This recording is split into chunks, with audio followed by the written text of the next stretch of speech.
Concentración en favor del gobierno. El presidente Lasso hace un llamado a defender la democracia ante los intentos de desestabilización. Las centrales sindicales realizan una marcha y entregan en la Asamblea un proyecto de reformas laborales.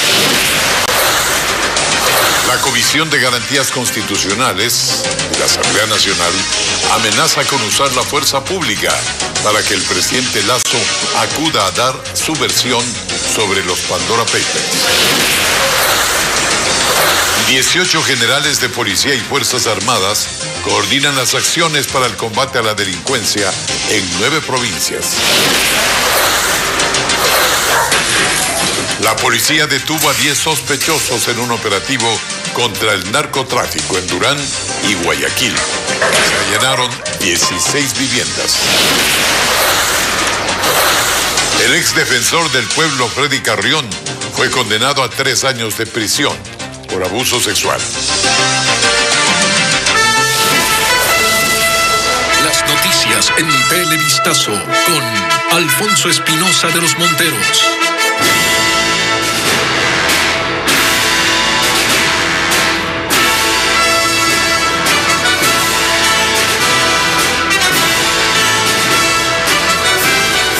Hola amigos, buenas noches. Estas son las noticias de hoy, en este día de manifestaciones callejeras a favor y en contra del gobierno. Los simpatizantes del gobierno llenaron la Plaza Grande para respaldar al presidente de la República, quien desde el balcón de Palacio hizo un llamado a defender la democracia y a Quito. Fue la respuesta del gobierno a los anuncios de movilizaciones en su contra. Francisco Garcés cubrió la jornada y nos cuenta más. Son cientos de simpatizantes del presidente Guillermo Lasso quienes llegaron desde la mayoría de provincias del país para apoyar al gobierno. El plantón frente al Palacio de Carondelet fue la respuesta del régimen a las primeras movilizaciones anunciadas por las organizaciones sindicales e indígenas. Rodeado de todos sus colaboradores y de la mano de su esposa María de Lourdes, Lasso salió al balcón de Carondelet para dirigirse a sus coidiarios. Ahí hizo un nuevo llamado al diálogo, pero en especial se dirigió a los asambleístas que ahora deberán tratar las leyes urgentes que enviará en los próximos días. Esta mano y la del gobierno estarán extendidas a todos aquellos asambleístas que de buena fe quieren dialogar con el gobierno para un diálogo democrático.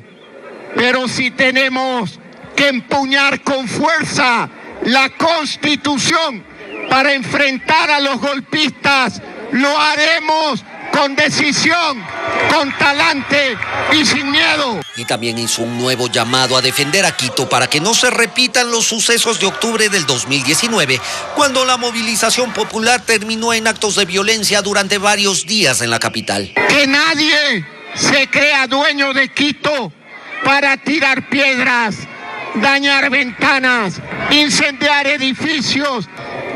Que los triunviros de la conspiración comprenda que el pueblo se levanta para defender a la democracia ecuatoriana. Durante toda la mañana, las delegaciones de varias provincias expusieron sus carteles y cantaron consignas a favor del presidente. Y también anunciaron que volverán a la capital para defender al gobierno las veces que sean necesarias.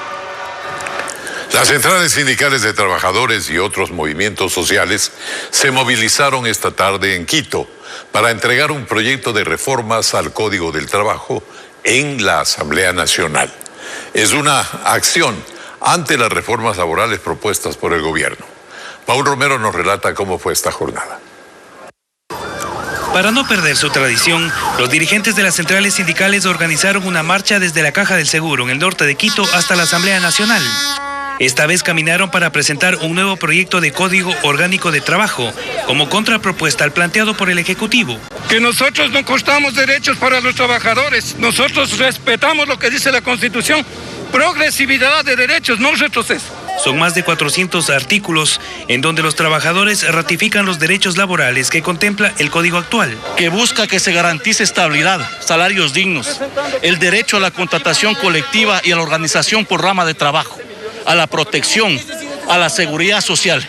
Dicen estar dispuestos a conversar, a dialogar con todos los sectores involucrados. Que el gobierno se siente a la mesa, los empresarios se sienten a la mesa, la asamblea se siente a discutir. La marcha llegó al Parlamento, que fue cercado con decenas de policías. Pasaron solo los dirigentes. Les recibieron algunos legisladores de Pachacutic. Hubo descoordinación y tuvieron que esperar por más de media hora. Esto molestó a los dirigentes sindicales. Por eso nos duele, señora presidenta y señores asambleístas, que nos hayan tenido como una pelota afuera. Una pelota. No sabíamos a quién es de atender y hacer caso. El proyecto fue entregado a la presidenta de la Asamblea, Guadalupe Llori, quien se comprometió a darle el trámite necesario. Vamos a analizar a profundidad este proyecto que acaban de presentarnos y cuenten con el apoyo de esta presidenta. La propuesta pasará a la Comisión de Derechos de los Trabajadores de la Asamblea Nacional. Y una de las reuniones que mantuvo el presidente Guillermo Lasso a lo largo del día fue con organizaciones sociales y miembros policiales. También se encontró esta noche con dirigentes del movimiento Pachacutic. Vamos nuevamente al Palacio Presidencial con Francisco Garcés para que nos actualice las novedades de allí en Carondelet. Francisco, te escuchamos. Así es, Alfonso. Amigos, buenas noches.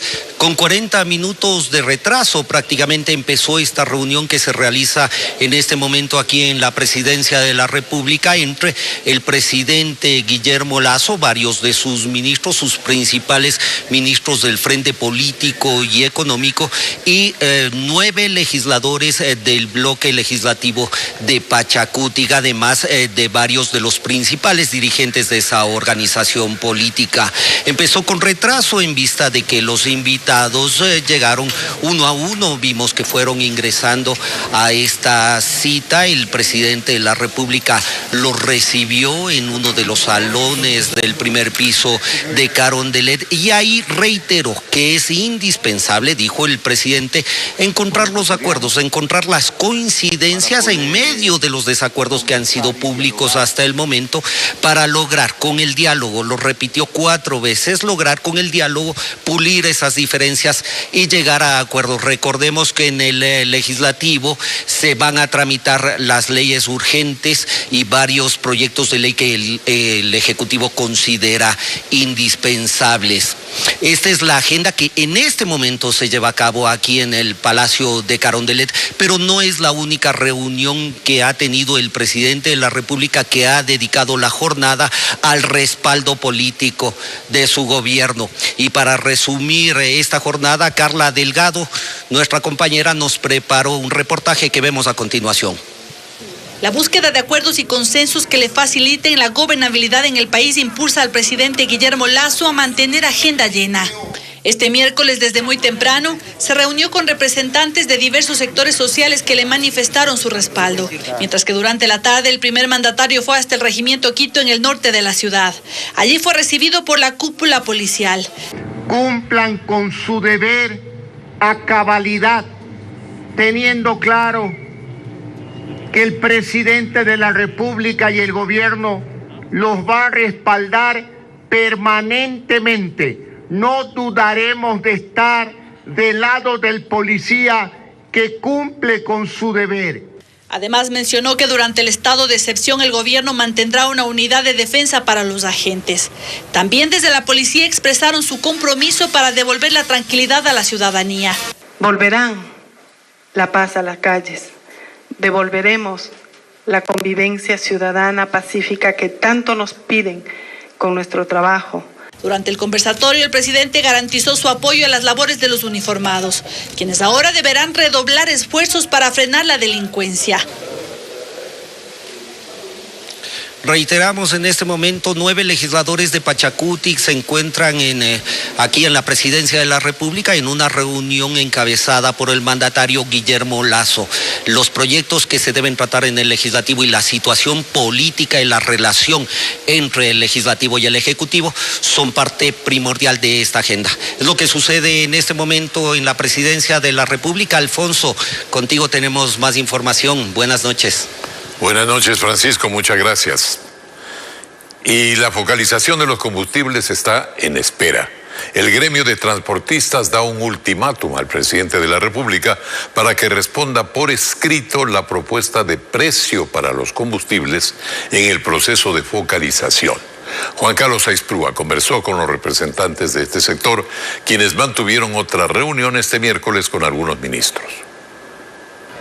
Otra reunión sin concretar la focalización para el transporte público y comercial. Luego de más de 4 meses de diálogo con el gobierno, los representantes del gremio piden al presidente Guillermo Lasso una respuesta lo más pronto posible frente a su propuesta de que el galón del diésel tenga un precio máximo de $1.65 como parte del proceso de focalización. Tener una respuesta ya de parte del presidente que diga cuál es el valor, cuál es el techo. Ya hay una propuesta. Creo que el gobierno también tiene su cifra. El día de hoy, mañana, máximo hasta el viernes, el presidente debe de tener ya una respuesta para nosotros, por escrito y anunciada al país. Este miércoles, los delegados del transporte se reunieron a puerta cerrada otra vez con las autoridades del gobierno en la plataforma financiera en el norte de Quito. Allí ratificaron su propuesta. Y no hemos llegado todavía a un final feliz, verdaderamente muy preocupados porque esto ya nos está cansando tanto a la comisión cuanto a los mismos transportistas. Creemos que es necesario que vayamos cerrando ya este capítulo de negociación larga del tema de la focalización. Consideran que el gremio del transporte público y comercial no soportaría más un nuevo incremento de los precios de los combustibles previsto para el 11 de noviembre. Vamos casi aportándole al Estado, con duro sacrificio de ir a la transportación, más de $1.200 millones con la subida. Hace una semana, el costo de las gasolinas extra y Ecopaís subió en 11 centavos, mientras que el galón del diésel para el transporte público y pesado aumentó en 5 centavos más. En ese combustible, el incremento es del 70%.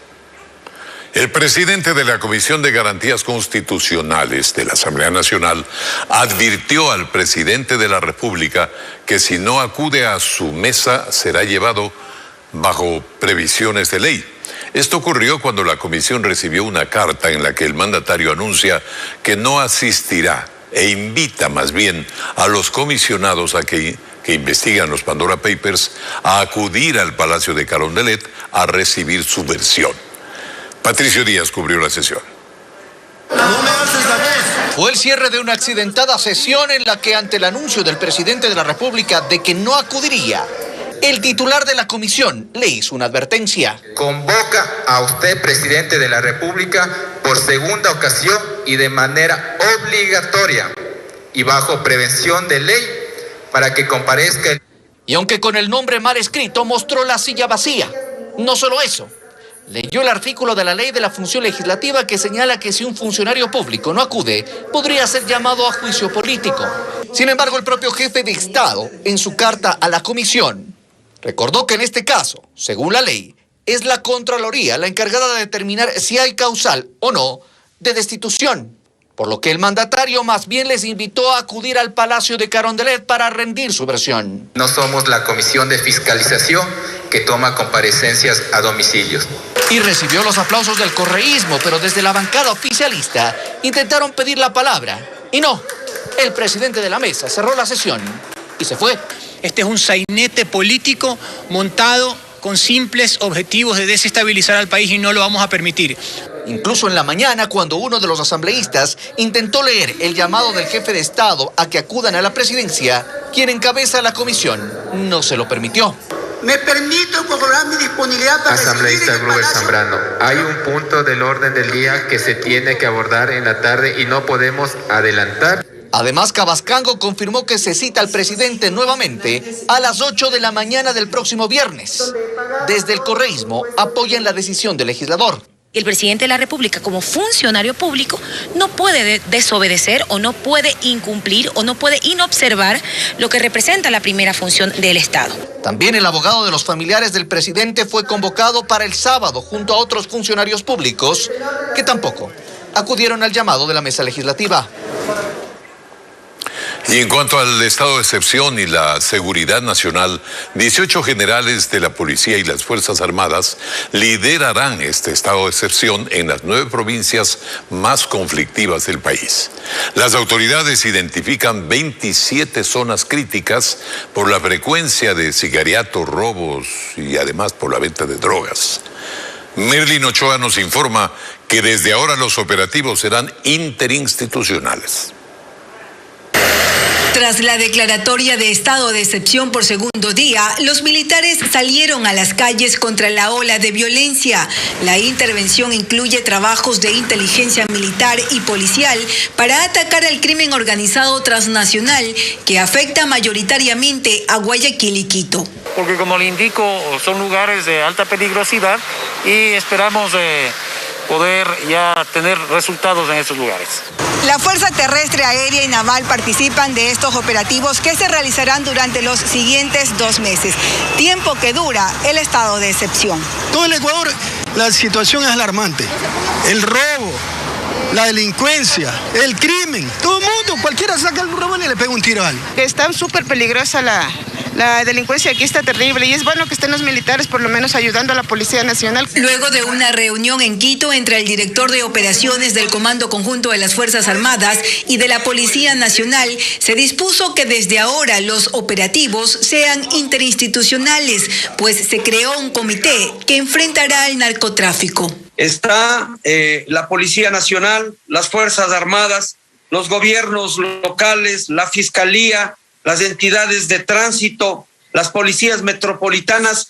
Los operativos se intensifican en las 9 provincias más conflictivas: Esmeraldas, Manabí, Santo Domingo de los Sáchilas, Sucumbíos, Pichincha, Santa Elena, Guayas, Los Ríos y El Oro. En estos territorios se han identificado 27 zonas críticas por ser escenario constante de sicariatos, robos, pero sobre todo venta y consumo de drogas. Aquí viene el trabajo de policía judicial, de investigación e inteligencia para identificar las organizaciones y personas y luego intervenirlas con las unidades tácticas y operativas. 18 generales, tanto de las Fuerzas Armadas como de la Policía Nacional, liderarán las intervenciones en las 9 provincias. Su plan incluye operativos en carreteras y cárceles del país. Una banda narcodelictiva fue desarticulada en Guayaquil y Durán hoy. La policía capturó a 10 de sus integrantes, quienes utilizaban camaroneras para acopiar allí la droga y luego llevarla a los buques. Diego Cuenca describe los allanamientos que fueron simultáneos. La policía allanó durante la madrugada de ese miércoles 16 viviendas en Guayaquil y Durán. Fue un operativo para desarticular una banda narcodelictiva que durante 6 meses era vigilada por la Unidad de Lucha contra el Crimen Organizado de la policía. Los agentes identificaron que en camaroneras, ubicadas en la isla Santa Ana, en el Golfo de Guayaquil, acopiaban grandes cantidades de droga. Luego utilizaban lanchas rápidas para trasladar el alcaloide y contaminar los buques que salen del puerto marítimo, con la finalidad de que sea embarcada en los buques que tenían destino final, posiblemente el continente europeo. En total son 10 detenidos, 5 de ellos con antecedentes penales por tráfico de drogas, tenencia de armas, tentativa de asesinato y robo. En una de las camaroneras la policía encontró esa máquina artesanal que era utilizada para elaborar los bloques de cocaína. En los allanamientos, los agentes decomisaron $9,000 y 3 vehículos. Se procedió a la aprehensión de 2 kilos de cocaína, 3 automotores que eran utilizados por esta organización delictiva, una lancha que les permitía el transporte y la movilidad para gestionar el tema de la contaminación.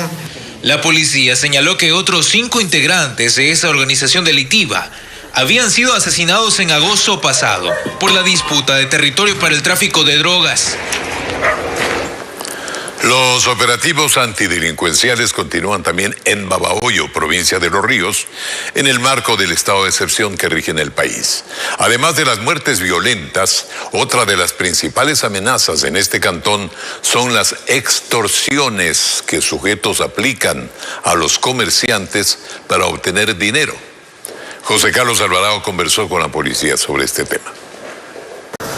En el sector comercial de Babahoyo persisten los temores por extorsiones. Varios propietarios de locales habrían sido blanco de estas bandas durante las últimas semanas. Algunos cuentan que a través de llamadas eran amenazados con atentar contra su vida y la de sus familias, si no les entregaban cierta cantidad de dinero. Qué sé yo, $500, $100,000 mensuales para estar tranquilo. Le hacen pasar por carteles. Esas extorsiones que mandan esos panfletos pidiendo dinero. Sin embargo, la policía ha investigado y determinó que los delincuentes se hacen pasar por miembros de bandas delictivas para infundir temor. Están recibiendo llamadas telefónicas en donde personas que se dedican a este tipo de delitos están haciéndose pasar como miembros de la banda de droneros, de los killers, de los lagartos, de los lobos. Con la entrada en vigencia del estado de excepción, la policía realiza operativos en distintos puntos de este cantón para reducir la delincuencia. De acuerdo a la declaratoria de estado de excepción firmada por el presidente Lasso, los esfuerzos de la policía junto a los de las Fuerzas Armadas deben enfocarse principalmente en 9 provincias. Una de ellas es la de Los Ríos, por los altos índices de delincuencia que padecen. Además de verificar el cumplimiento de la ordenanza municipal que prohíbe la circulación de 2 hombres en moto, los uniformados registran los buses en busca de personas requeridas por la justicia. Con la finalidad de tratar de localizar armas de fuego, armas blancas, sustancias o algo ilícito que los vehículos estén portando. La policía coordina las acciones junto a las Fuerzas Armadas para intervenir las zonas más conflictivas.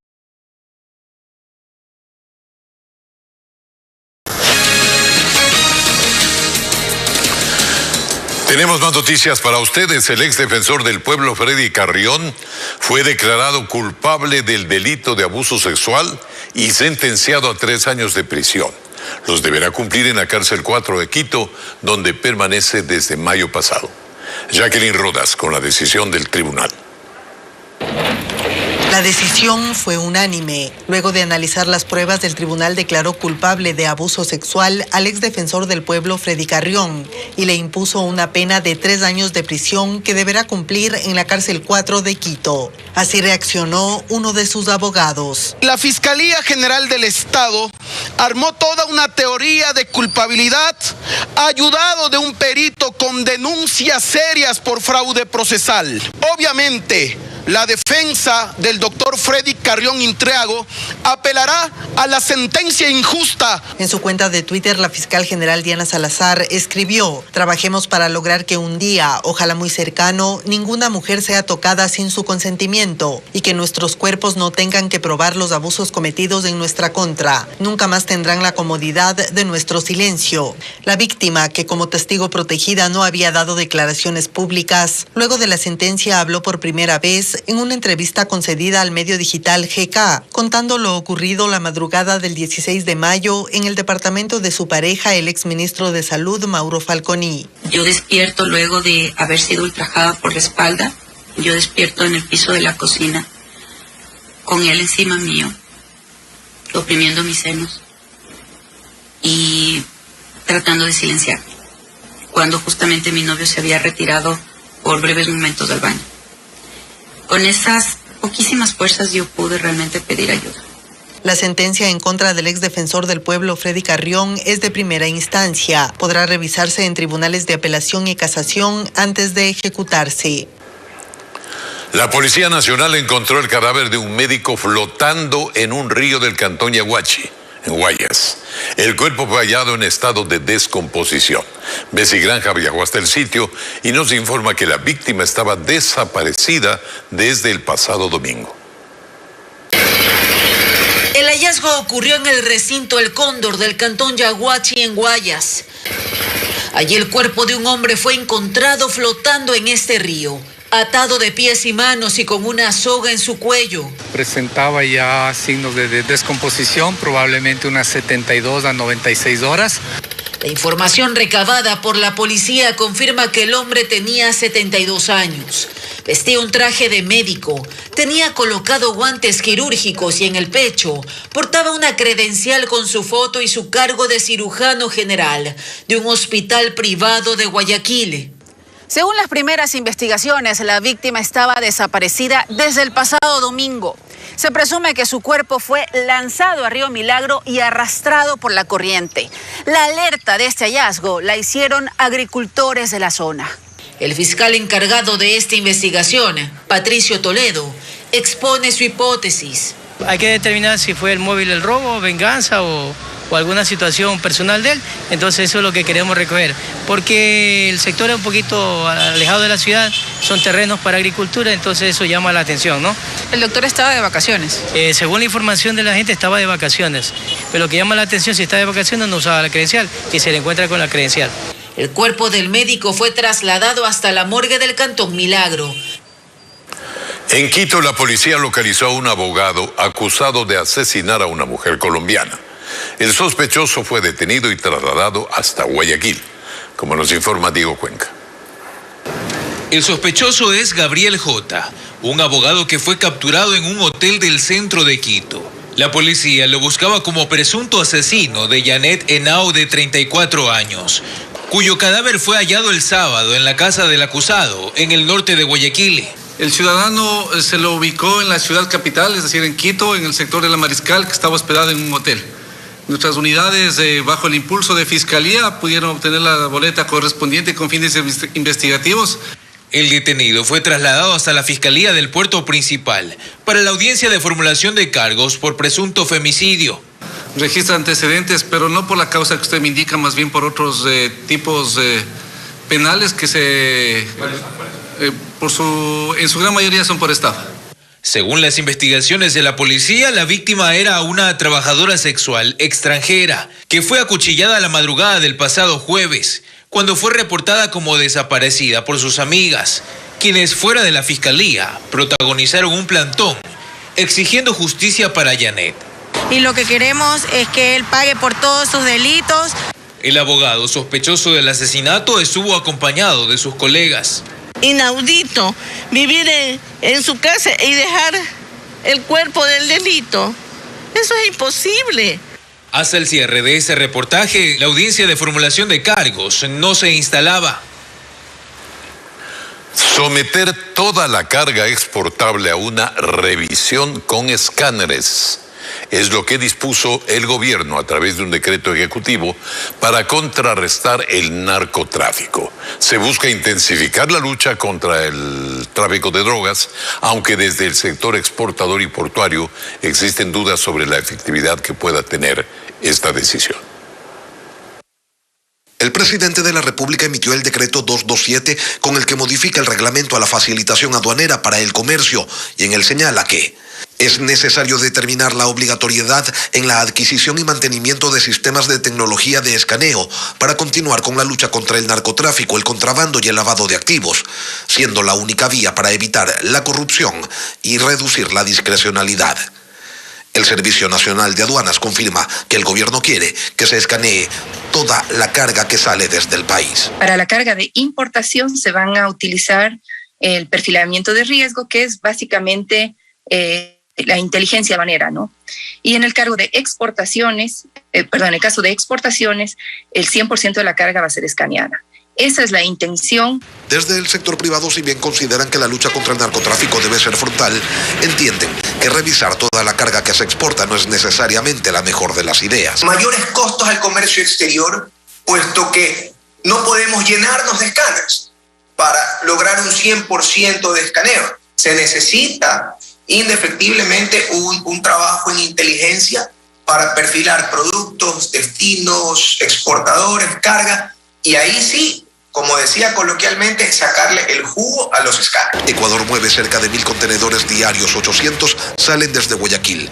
Los exportadores comentan que todo bien con los escáneres, pero que con eso no es suficiente. El sector exportador y los exportadores invierten unas grandes sumas de dinero en todo el control de seguridad previo desde que está en la producción en la planta hasta que se embarcan los contenedores y llega al puerto, pero donde perdemos el control es justamente donde está sucediendo te diría casi el 95% de las contaminaciones se dan justamente adentro del puerto. Aun cuando faltan reuniones para socializar la hoja de ruta que se va a aplicar en este nuevo sistema de control, Aduanas tiene claro quién va a pagar por los escáneres. Los puertos concesionados tendrán que hacer sus inversiones en materia de seguridad. Además, se controlará que las terminales no carguen a importadores y exportadores el costo de los escáneres que máximo en un año deberán tener funcionando.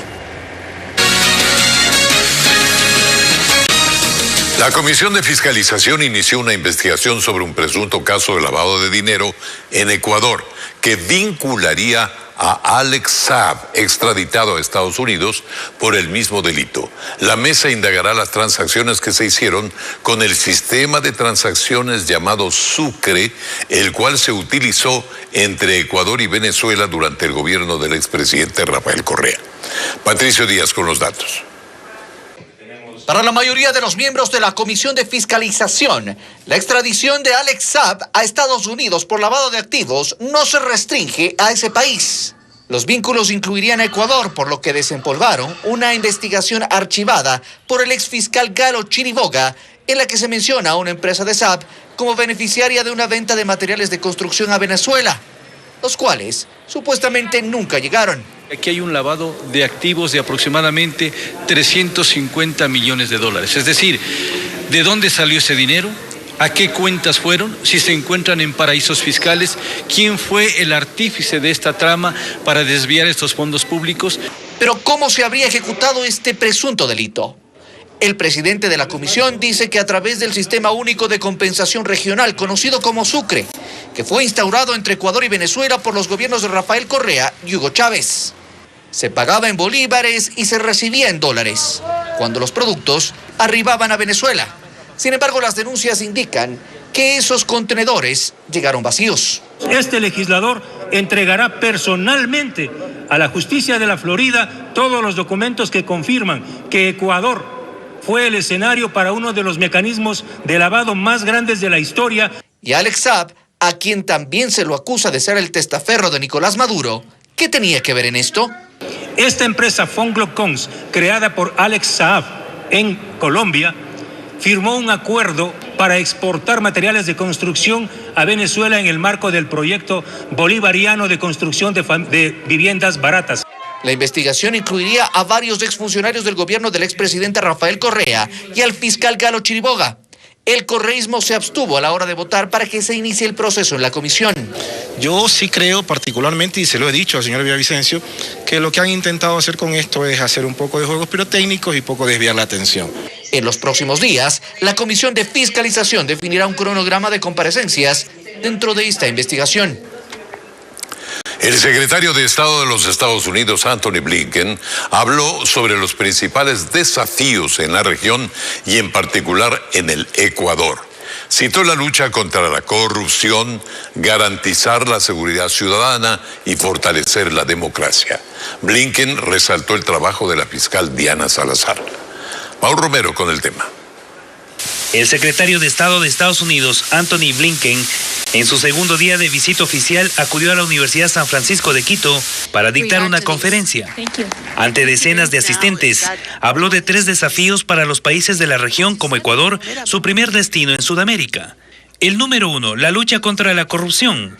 Dijo que es necesario trabajar de manera conjunta entre todos los países y que su gobierno lo hace de manera efectiva en contra de los implicados. Freezing stolen assets. Estamos luchando contra el financiamiento ilícito, congelando e incautando activos robados y haciendo que sean más difíciles para que los que roban se escondan tras el anonimato, fortaleciendo las herramientas para que los individuos y grupos corruptos rindan cuentas. El segundo, la seguridad ciudadana. Aquí se refirió sobre el estado de excepción decretado por el presidente Guillermo Lasso ante el incremento de la violencia. Entendemos que hay momentos en que las democracias pueden implementar medidas excepcionales para asegurar la seguridad de sus ciudadanos, pero es esencial que haya un equilibrio y la necesidad que se hagan respetar los derechos humanos. Y el tercero, el fortalecimiento de la democracia para respetar la voluntad ciudadana.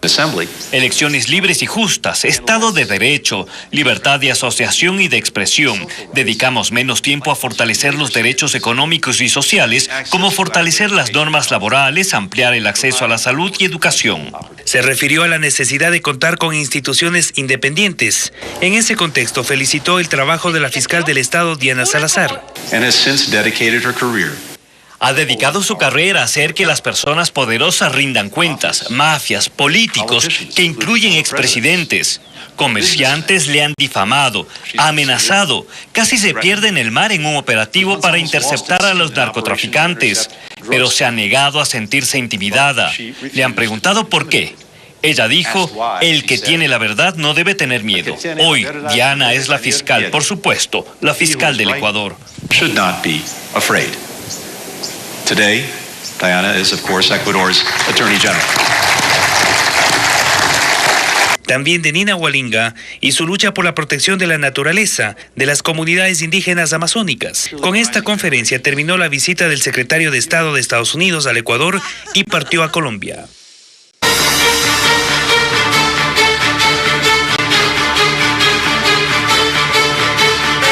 Esmeraldas sin agua.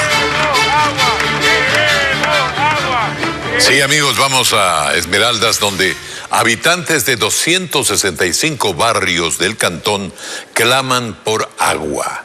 Muchos logran abastecerse a través de tanqueros, que en algunos casos van cada 8 días. Para solucionar este problema se había creado el proyecto de mejoramiento y ampliación del Sistema Regional de Agua Potable de Esmeraldas. Pero, ¿qué pasó con este proyecto? Nuestro corresponsal Eduardo Vite nos trae la primera entrega de este informe especial. ¡Queremos agua! Es el clamor desesperado de miles de familias que reclaman agua. Una queja que se vive a diario en la capital esmeraldeña. Aquí en el sector Augusto Polanco, en el centro de la ciudad, los moradores toman todo tipo de recipientes para almacenar lo poco que les llega a través de un tanquero, al que solo ven cada 8 días. Aquí hasta que no nos vengan el tanquero a dejar a darnos agua, no podemos obtener el agua. En Esmeraldas hay 265 barrios y a todos estos tiene que llegar el agua a través de tanqueros. Quienes se dedican a repartir el líquido aseguran que en la toma de agua hay problemas de presión que impide llevar lo suficiente. Desde todos los días, de mañana se baja la presión. Y vea, antes ya nosotros no hacíamos 1, no hacíamos 2, hacíamos 5 viajes. Fugas como estas se repiten en diferentes sectores y ocurren por conexiones fallidas en las redes de distribución del Sistema Regional de Agua Potable de Esmeraldas. Se trata del proyecto de mejoramiento y ampliación del Sistema Regional de Agua Potable de Esmeraldas y su zona de influencia. Con este se contemplaba la instalación de nuevas tuberías de conducción, tanques elevados y acometidas domiciliarias, y se esperaba abastecer 3 cantones. Pero han transcurrido 5 años y la situación no cambia. Consultamos a la alcaldesa Lucía Sosa para conocer qué pasó con el proyecto y por qué no ha dado resultados. Hoy estamos en una lucha, dado que este proyecto tuvo que haber sido entregado en el año 2018. Estamos en el 2021 y lo que estoy haciendo es, como municipio, como mancomunidad, estamos los 3 alcaldes luchando para rescatar el proyecto. Este proyecto tuvo un costo de $130 millones y actualmente la Contraloría realiza auditorías sobre el mismo. ¿Qué pasó con esa millonaria inversión? ¿Y por qué Esmeraldas sigue sufriendo por el agua? Se lo contamos en un siguiente informe. Es todo, amigos. Muchas gracias. Nos veremos mañana.